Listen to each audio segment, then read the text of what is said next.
Oke, saudara, kita patut bersyukur karena kurang dari 3 tahun sejak STT Rai Batam berdiri tahun 2021, nanti bulan April baru genap 3 tahun kita pindah ke ruko ini.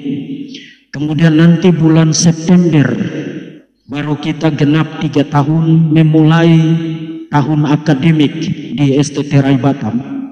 Kurang dari 3 tahun kita sudah mendapatkan semua izin yang kita perlukan, termasuk kita sudah mendapatkan akreditasi untuk prodi S1 Teologi, termasuk kita sudah mendapatkan akreditasi untuk institusi, dan bahkan sekarang kita sedang mengajukan permohonan kepada Dirjen untuk memberikan izin bagi program studi S1 PAUD. Jadi banyak sekali hal yang Tuhan sudah izinkan terjadi dan yang kita nikmati selama kurang dari 3 tahun perjalanan pelayanan STT Rai Batam di bumi pertiwi ini. Dan pada momentum syukuran ini sekaligus pembukaan semester, saya ingin ajak kita sekalian membaca firman Tuhan dari 2 Korintus pasal yang pertama, ayat yang pertama sampai dengan ayatnya yang ke-10. Saya akan bacakan bagi kita sekalian. Aku harus bermegah, sekalipun memang hal itu tidak ada faedahnya. Namun demikian aku hendak memberitakan penglihatan-penglihatan dan penyataan-penyataan yang kuterima dari Tuhan. Aku tahu tentang seorang Kristen 14 tahun yang lampau, entah di dalam tubuh aku tidak tahu, entah di luar tubuh aku tidak tahu. Allah yang mengetahuinya. Orang itu tiba-tiba diangkat ke tingkat ketiga dari surga. Aku juga tahu tentang orang itu, entah di dalam tubuh, entah di luar tubuh, aku tidak tahu. Allah yang mengetahuinya. Ia tiba-tiba diangkat ke Firdaus, dan ia mendengar kata-kata yang tak terkatakan, yang tak boleh diucapkan manusia. Atas orang itu aku hendak bermegah, tetapi atas diriku sendiri aku tidak akan bermegah selain atas kelemahanku. Sebab sekiranya aku hendak bermegah juga, aku bukan orang bodoh lagi, karena aku mengatakan kebenaran. Tapi aku menahan diriku supaya jangan ada orang yang menghitungkan kepadaku lebih daripada apa yang mereka lihat padaku atau yang mereka dengar daripadaku, dan supaya aku jangan meninggikan diri karena penyataan-penyataan yang luar biasa itu. Maka aku diberi suatu duri di dalam dagingku, yaitu seorang utusan iblis untuk menggocoh aku, supaya aku jangan meninggikan diri. Tetapi hal itu aku sudah 3 kali berseru kepada Tuhan, supaya utusan iblis itu mundur daripadaku. Tetapi jawab Tuhan kepadaku, cukuplah kasih karuniaku bagimu, sebab justru dalam kelemahanlah kuasaku menjadi sempurna. Sebab itu terlebih suka aku bermegah atas kelemahanku, supaya kuasa Kristus turun menaungi aku. Karena itu aku senang dan rela di dalam kelemahan, di dalam siksaan, di dalam kesukaran, di dalam penganiayaan dan kesesakan oleh karena Kristus. Sebab jika aku lemah, maka aku kuat. Saudara, tema kita jika aku lemah maka aku kuat persis diambil dari klausa terakhir ayat 10 1 Korintus pasal yang ke-12. Nah, untuk tema ini saudara, saya akan ajak kita merenungkannya di bawah 2 proposisi, 2 pernyataan kebenaran yang bersifat paradoksal, dan akan kita pertimbangkan berdasarkan keseluruhan teks dan konteks dari 2 Korintus pasal yang ke-12. Proposisi yang pertama adalah pelayanan, kalau saudara tidak hati-hati untuk lakukan dan jalani, pelayanan itu memiliki kekuatan yang menghancurkan. Satu kali lagi, pelayanan dapat saja merupakan satu kekuatan yang menghancurkan. Itu yang pertama. Dan yang kedua, pelayanan pada saat yang sama memiliki kelemahan yang sebenarnya adalah kekuatan. Kita mulai dari yang pertama. Pelayanan adalah kekuatan yang dapat menghancurkan. Saudara, kita dapat bicara banyak hal tentang hal-hal apa saja yang dapat menghancurkan pelayanan seorang hamba Tuhan. Kita bisa bicara banyak hal tentang hal-hal apa saja yang dapat membuat pelayanan seorang hamba Tuhan itu menjadi gagal dan menjadi berantakan. Tapi ada satu hal yang sangat mengerikan, yang seringkali tidak disadari oleh banyak sekali hamba Tuhan, dan kita perlu ambil waktu untuk merenungkan ini baik-baik supaya kita tidak jatuh ke dalam jerat yang sangat-sangat mematikan dan yang menghancurkan ini. Dan hal itu adalah kita mengacaukan antara spiritual gift, mengacaukan antara karunia-karunia rohani dan spiritual fruit dan buah-buah spiritual. Satu kali lagi, salah satu hal yang merupakan kekuatan di dalam pelayanan seorang hamba Tuhan yang seringkali menjadi unsur yang menghancurkan dirinya, termasuk menghancurkan pelayanannya, adalah dia mengacaukan antara spiritual gift, antara karunia-karunia rohani dan spiritual fruit, buah-buah spiritual. Nah, apa maksudnya? Saudara, katakanlah saudara jarang berdoa.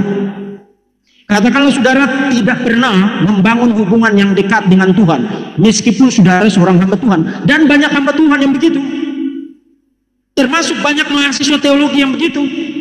Itu sebabnya saudara, dulu waktu kami masih di kampus Setia, itu biasanya ada joke begini. Kalau masuk semester 1 itu masih seperti malaikat. Begitu sudah semester 9, karena waktu itu kita harus 5 tahun, kalau sekarang itu 4 tahun. Begitu masuk semester 9, dia sudah jadi setan. Kenapa? Karena dia tidak pernah membangun relasi dengan Tuhan, tidak pernah berdoa, tidak pernah berkomunikasi, membangun keintiman, hubungan yang dekat dengan Tuhan, tapi terus-menerus otaknya, pikirannya, pengetahuannya ditambah, dicekoki dengan doktrin-doktrin, dengan buku sistematik, dengan tafsir, dengan bahasa Yunani, dengan bahasa Ibrani, dengan pastoral counseling, dengan homiletika, dengan hermeneutika, dan lain sebagainya. Pengetahuannya bertambah, tapi spiritualitasnya nol. Orang semacam ini, saudara, kalau saudara suruh dia khotbah, apakah dia bisa khotbah? Oh, dia bisa khotbah. Orang semacam ini, kalau saudara suruh dia menggembalakan, apakah dia bisa menggembalakan? Bisa menggembalakan.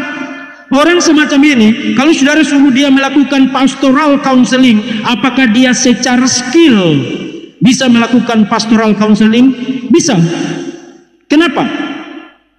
Karena itu tentang skill, itu tentang pengetahuan, itu tentang bagaimana kepiawaian menguntai kata-kata dan kemampuan untuk merumuskan apa yang ada di dalam pikiranmu menjadi ide yang bagus, dan kemampuan untuk mengkomunikasikannya kepada orang lain. Itu semua skill, itu semua adalah spiritual gift, itu semua adalah karunia-karunia rohani. Dengan karunia-karunia rohani saudara dapat berdiri di atas mimbar. Dengan karunia-karunia rohani saudara dapat menjadi ketua ini, ketua itu, dan lain sebagainya. Dengan karunia-karunia rohani saudara dapat menjadi gembala. Dengan karunia-karunia rohani saudara dapat menjadi seorang penginjil. Dengan karunia-karunia rohani saudara dapat menjadi ketua STT seperti saya. Tapi jangan salah, jangan mengacaukan antara spiritual gift dengan spiritual fruit. Memiliki karunia rohani adalah satu hal, dan memiliki karunia rohani adalah sesuatu yang sangat penting. Tapi kalau saudara sekadar memiliki karunia spiritual, kalau saudara sekadar memiliki karunia rohani, kalau saudara sekadar memiliki skill untuk ngomong, skill untuk berkhotbah, skill untuk eksegesis, skill untuk bicara doktrin, skill untuk menggembalakan, skill untuk melakukan counseling, skill untuk menginjil, kalau saudara hanya punya spiritual gift, tapi kalau saudara tidak punya spiritual fruit, saudara memiliki kekuatan yang mematikan diri saudara sendiri. Dan untuk menggambarkan itu, saudara baca satu cerita yang sangat terkenal di dalam Yohanes pasal 13. Di dalam Yohanes pasal 13, pada malam sebelum Yesus ditangkap, Yesus bicara dengan para muridnya. Kemudian kalau saudara baca mulai dari ayat yang ke-20 dan seterusnya, Yesus bilang begini, nanti ada salah satu di antara kalian yang akan mengkhianati aku. Salah satu di antara kalian yang akan menjadi pengkhianat. Nah, setelah Yesus ngomong begitu, apakah saudara baca di ayat 22 atau di ayat 23, para murid yang lain bilang begini, oh saya tahu siapa dia. Dia pasti Yudas. Karena waktu kami pergi usir setan, setan yang diusir oleh Yudas tidak keluar dari tubuh orang itu. Saya tahu pasti Yudas, karena waktu kami berdoa untuk orang kusta yang diderita oleh orang yang sakit itu tidak sembuh. Saya tahu itu pasti Yudas, karena ketika kami berdoa untuk orang sakit, penyakit dari orang itu tidak hilang. Saudara, mereka tidak ngomong begitu. Mereka malah bingung siapakah yang dimaksud oleh Yesus. Bahkan kalau saudara baca terus, akhirnya Petrus bicara kepada Yesus, guru, bukan saya kan? Poinnya apa? Poinnya adalah mereka tidak tahu siapa itu pengkhianat. Mereka tidak tahu siapa murid, siapa rasul yang punya spiritual gift, tapi di dalam dirinya adalah kematian rohani. Mereka tidak tahu. Poinnya adalah setan yang diusir oleh Yudas itu keluar, penyakit yang didoakan oleh Yudas itu sembuh, kusta yang mungkin didoakan oleh Yudas itu menjadi tahir. Dari segi spiritual gift, you tidak bisa bedakan yang mana hamba Tuhan yang sejati, yang mana hamba Tuhan yang palsu. Dari segi kemampuan untuk ngomong, dari segi karisma untuk ada di depan orang, you tidak bisa bedakan yang mana yang asli, yang mana yang imitasi, yang mana yang genuine, yang mana yang palsu. You tidak bisa bedakan.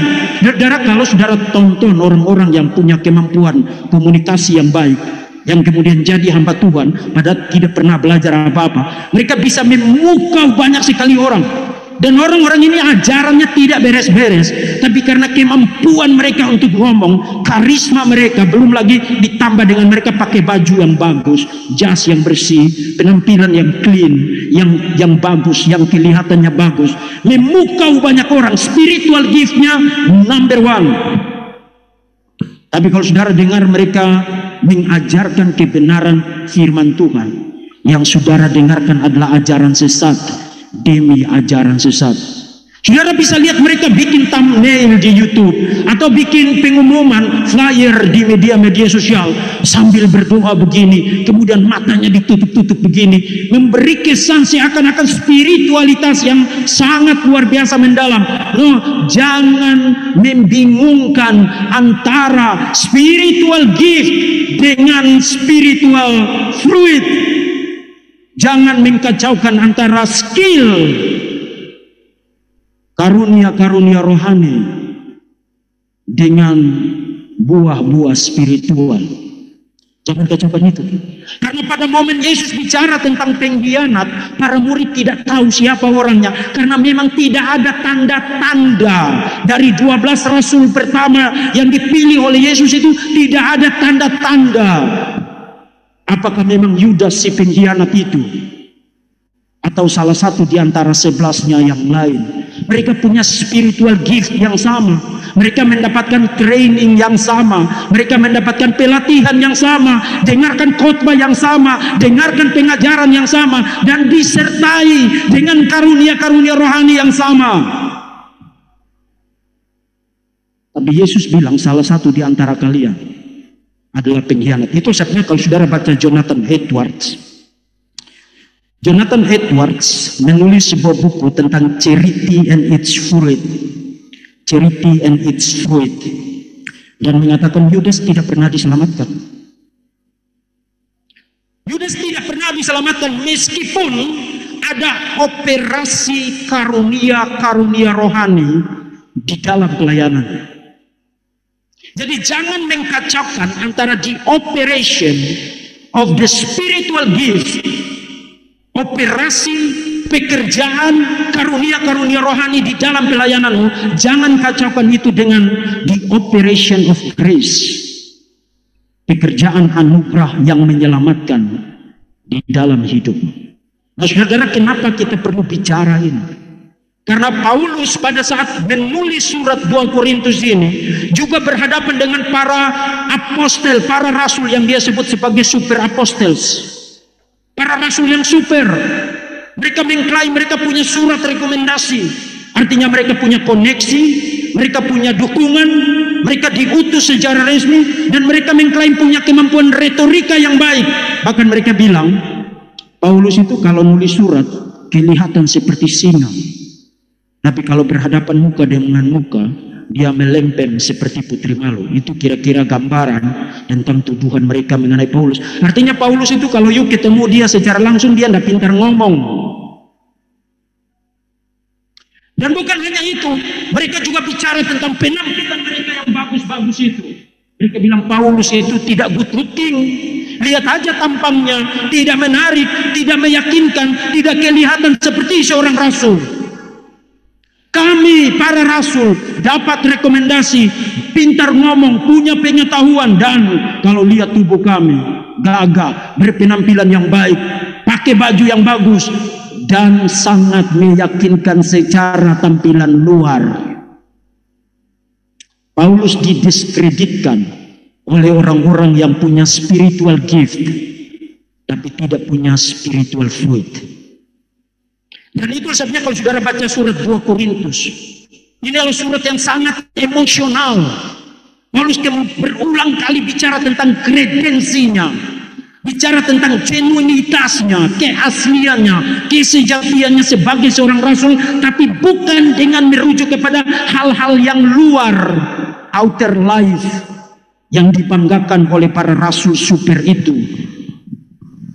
Kepada jemaat di Korintus, Paulus bicara sesuatu yang lain. Saudara yang terkasih, sederhananya itu begini. Kalau kamu tidak membangun hubungan yang baik dengan Tuhan, kalau kamu tidak rajin berdoa, kalau kamu sendiri tidak pernah menghayati dan merenungkan, menginternalisasi betapa beautifulnya Tuhan Yesus, betapa luar biasanya Tuhan Yesus bagi kamu, kemudian kamu harus naik mimbar dan kasih tahu kepada jemaat bahwa Yesus itu beautiful, Yesus itu maha kasih, Yesus itu maha pengampun, Tuhan itu sangat luar biasa besar. Apa yang sedang kamu lakukan? Kamu sedang belajar untuk memalsukan sesuatu yang sejati yang sebenarnya kamu tidak pernah punya. Jadi waktu kamu menjadi seorang hamba Tuhan, hanya ada dua pilihan. Pilihan yang pertama adalah kamu memang benar-benar dekat dengan Tuhan Yesus, dan tahu bukan hanya secara pengetahuan tapi by experience bahwa Yesus itu good, Yesus itu sangat baik, Yesus itu sangat hebat. Either kamu memang punya itu, atau pelayanan akan memaksa kamu untuk memalsukan itu. Karena waktu kamu ada di atas mimbar, tidak mungkin mendadak kamu maki-maki Tuhan Yesus. Tidak mungkin mendadak kamu bilang, oh kekristenan ini apa, mari kita semua keluar dari kekristenan. Tidak mungkin. Waktu kamu ada di atas mimbar, kamu harus kasih tahu tentang betapa greatnya Tuhan, betapa besarnya Tuhan Yesus, betapa hebatnya Tuhan Yesus. Kamu harus kasih tahu orang begitu. Tapi deep down di dalam hatimu kamu tahu, saya tidak terlalu percaya itu. Saya tidak terlalu banyak berkomunikasi dengan dia. Saya berdoa tapi jarang-jarang. Akhirnya akhirnya spiritual giftmu, karunia-karunia rohanimu, skillmu, kemampuanmu, keterampilanmu, pengetahuan-pengetahuan yang kamu pelajari di kelas dengan membaca buku dan dengan mengerjakan tugas dan dengan mendengarkan kuliah, akhirnya semua spiritual gift itu menjadikan seorang hipokrit yang sangat ahli. Kamu ahli memalsukan sesuatu yang sebenarnya kamu tidak pernah punya di dalam dirimu sendiri.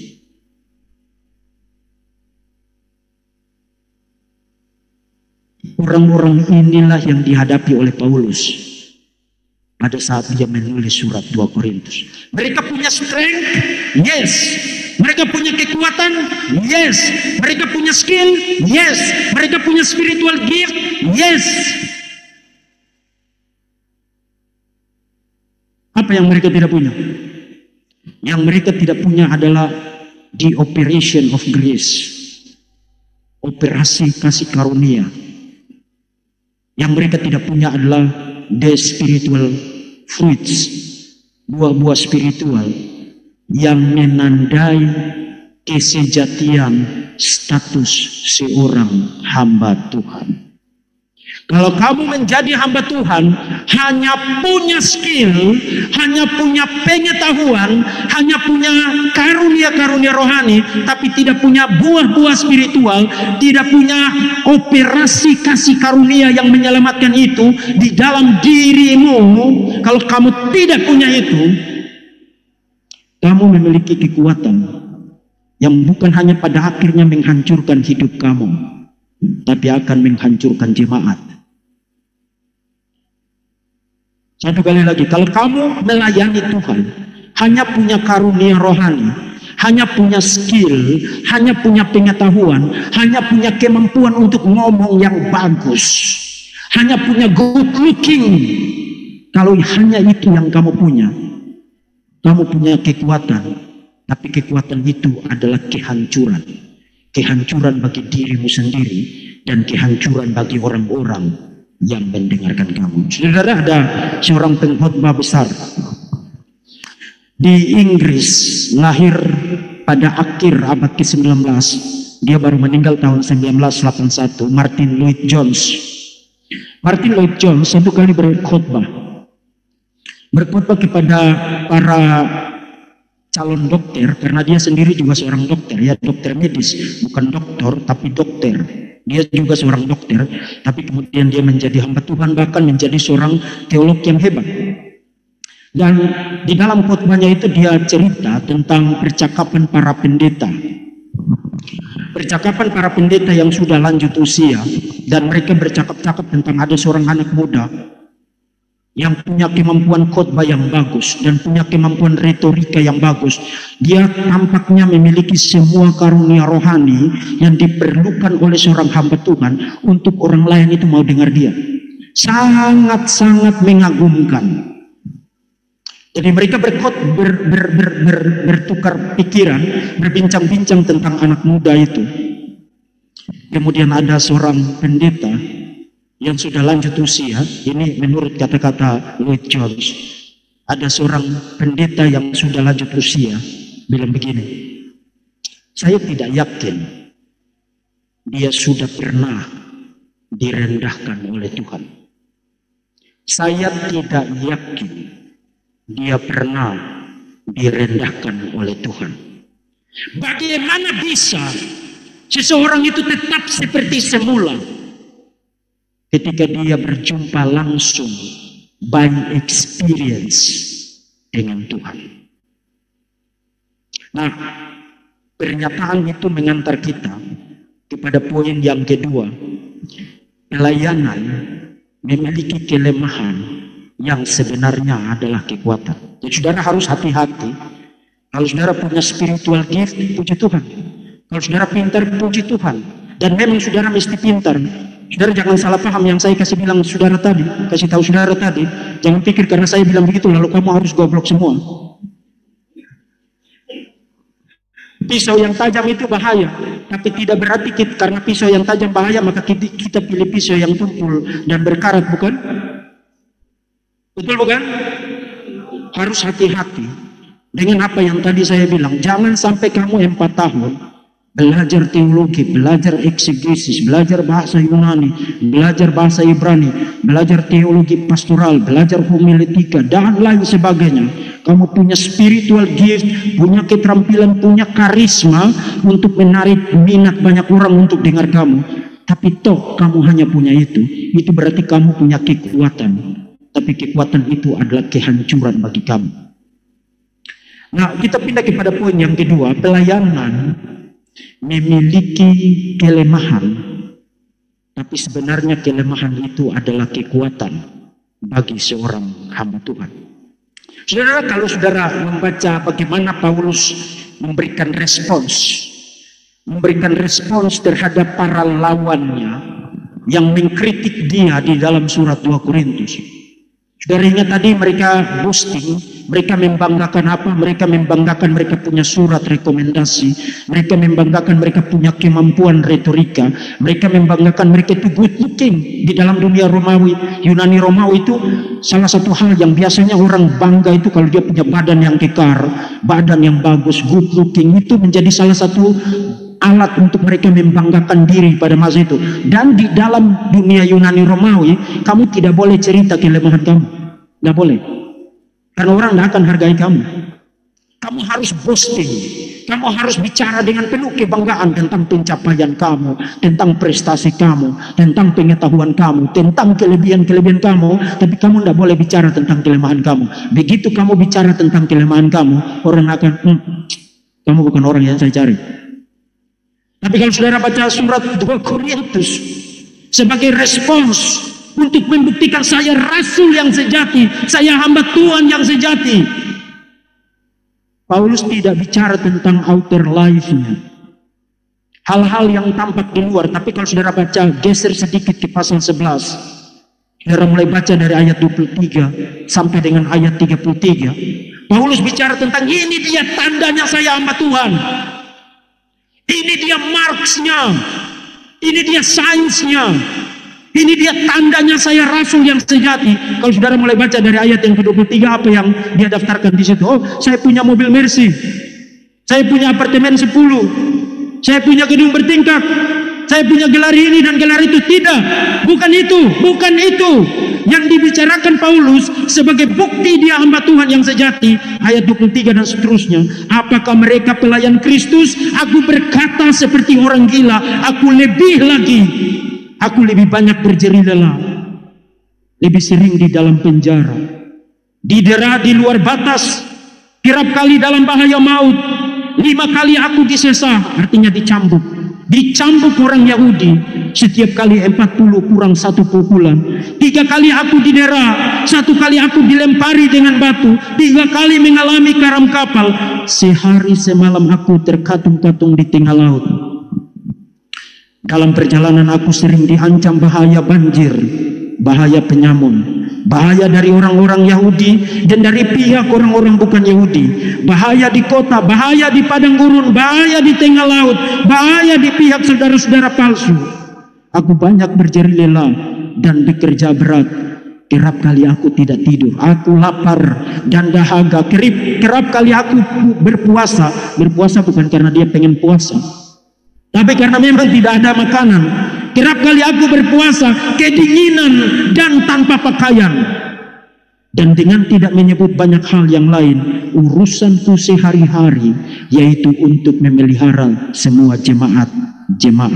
Jika ada orang yang merasa lemah, tidakkah aku turut merasa lemah? Jika ada orang yang tersandung, tidakkah hatiku hancur dan berduka cita? Saudara yang terkasih, kembali kepada Martin Lloyd Jones. Martin Lloyd Jones pernah membuat eksposisi tentang Kejadian pasal 32. Kejadian pasal 32 itu teks yang sangat terkenal ya, Yakub bergumul dengan Tuhan sampai subuh. Teks yang sangat terkenal sekali. Dan menjelang subuh, di dalam pergumulan itu, apa yang dilakukan Tuhan terhadap Yakub?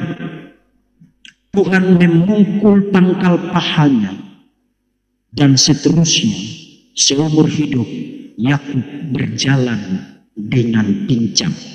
Itu yang terjadi di dalam Kejadian pasal 32. Kemudian kalau saudara baca Lloyd Jones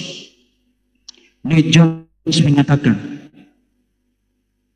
kalau seseorang berurusan dengan Tuhan, dan kalau ada seseorang benar-benar Tuhan mau pakai dia di dalam pelayanan, coba cek hidupnya.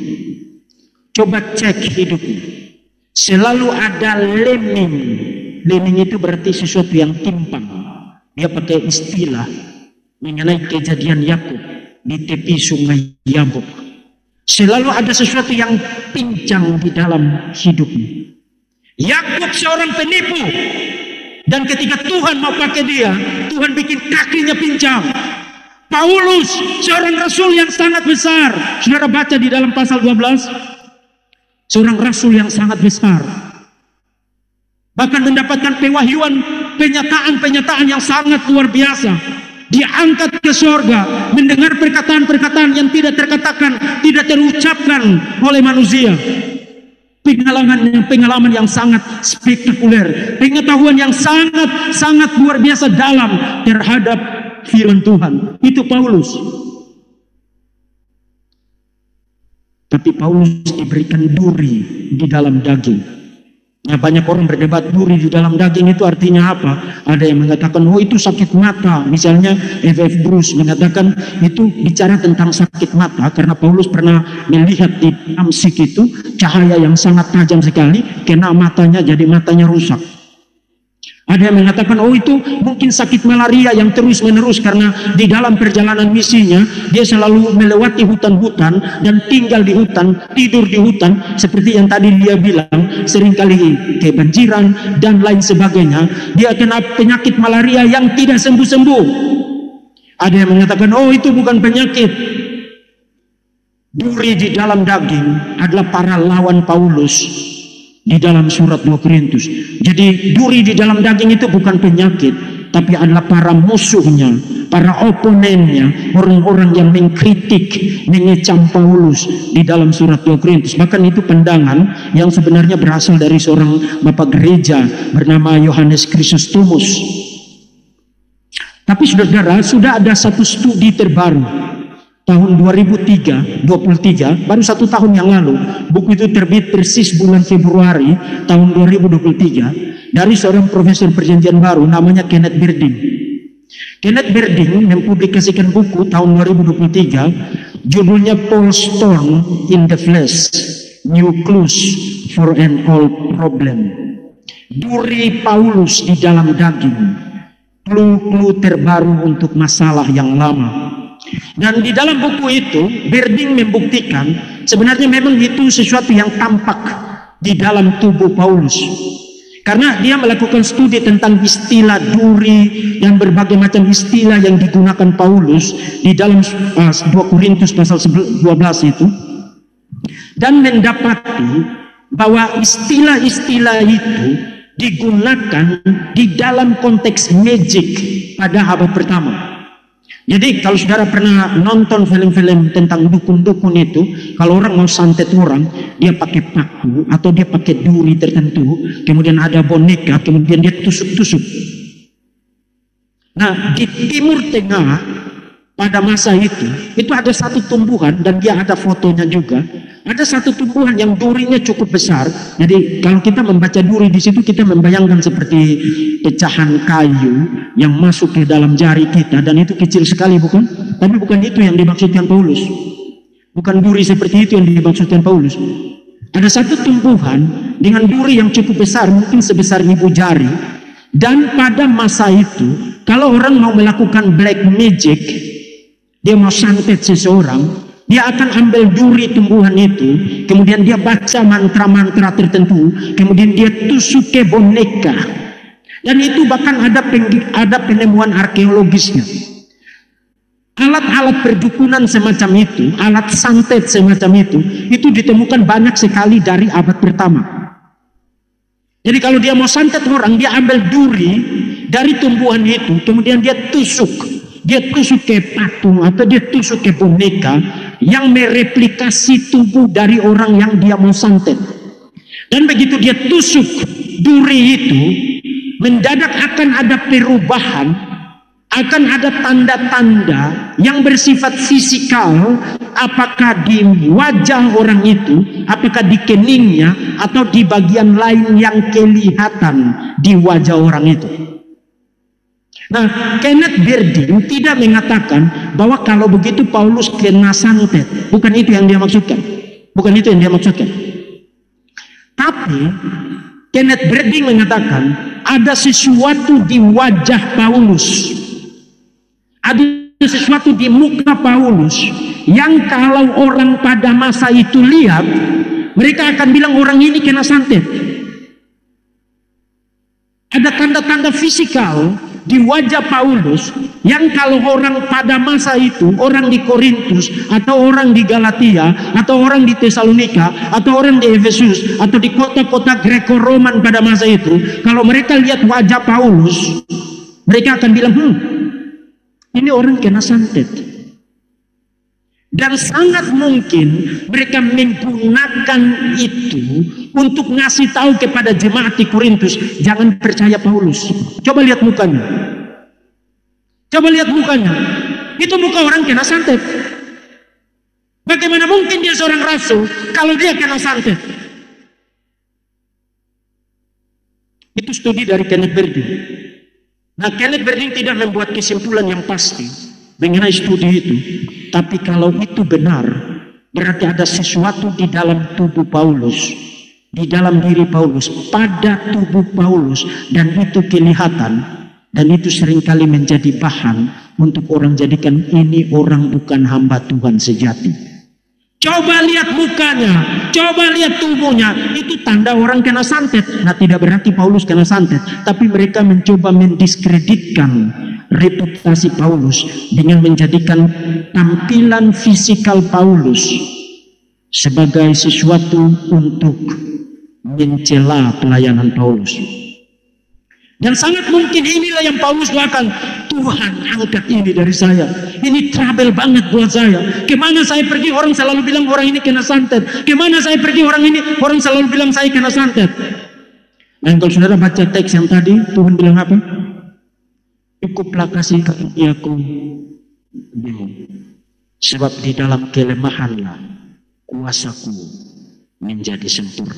Nah, saudara yang terkasih, menutup renungan ini saya ingin kasih tahu begini. Kalau saudara ingin tahu, saudara bukan hanya punya karunia rohani, saudara bukan hanya punya skill. Kalau saudara punya itu, puji Tuhan. Tapi jangan anggap itu sebagai bukti kamu hamba Tuhan. Belum tentu Yudas juga punya itu.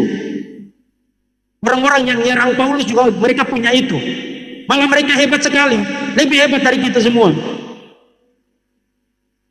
Kalau saudara ingin tahu apakah saya hamba khususnya Tuhan atau bukan, saya seorang hamba yang benar-benar dipanggil oleh Tuhan atau bukan, kalau saudara ingin tahu, Paulus kasih tahu kita, coba daftarkan berapa banyak hal di dalam pelayananmu yang memaksa kamu untuk berdiri di atas lututmu.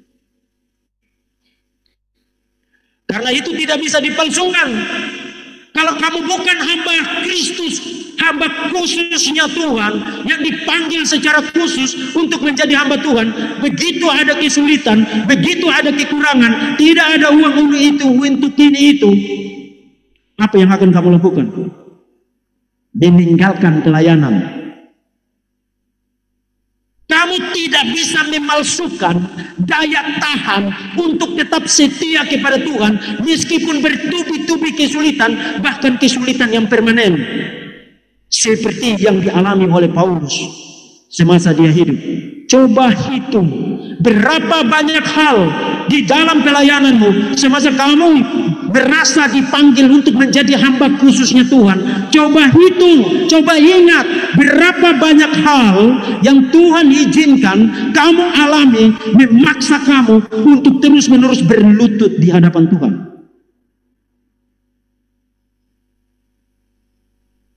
yang kamu pikir itu adalah kelemahan. Dan kalau itu tidak diatasi, maka saya selesai. Tapi Tuhan izinkan, Tuhan tidak angkat.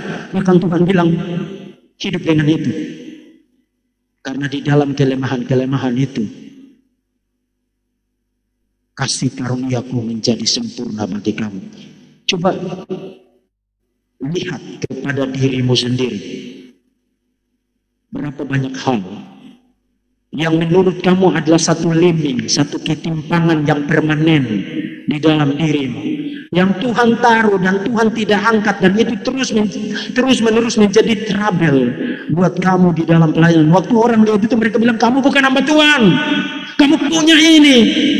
Kalau hamba Tuhan mestinya kamu begini, mestinya kamu tinggal di sini, mestinya kamu pakai ini dan pakai itu dan pakai ini dan pakai itu dan lain sebagainya. Saudara, itu sebabnya saya sering bilang kepada saudara, kalau saya lihat dua hamba Tuhan, yang satu datang dengan mercy, yang satu datang dari kampung, celananya bolong-bolong, ikat pinggangnya lusuh, bajunya itu sudah tidak jelas warnanya apa.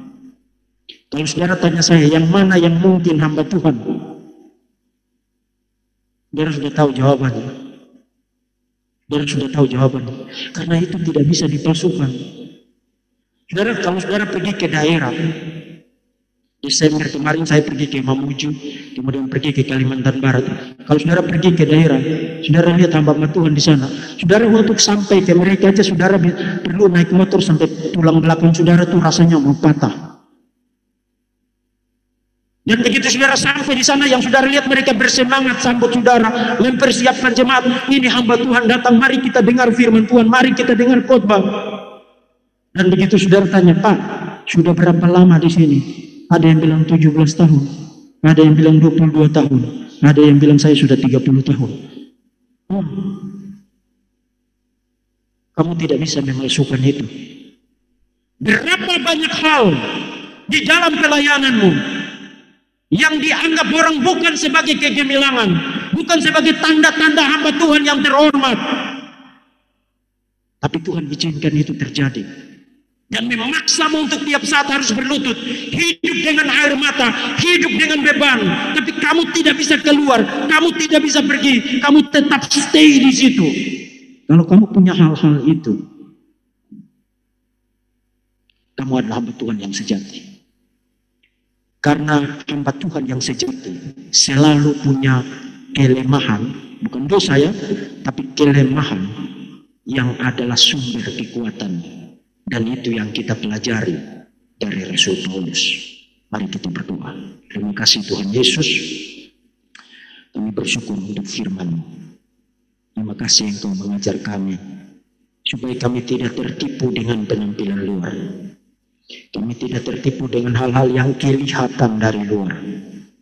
Kami terus memperbaiki spiritualitas kami, memperbaiki hubungan kami dengan Tuhan, dan terus menerus mengecek diri kami, mengevaluasi diri kami.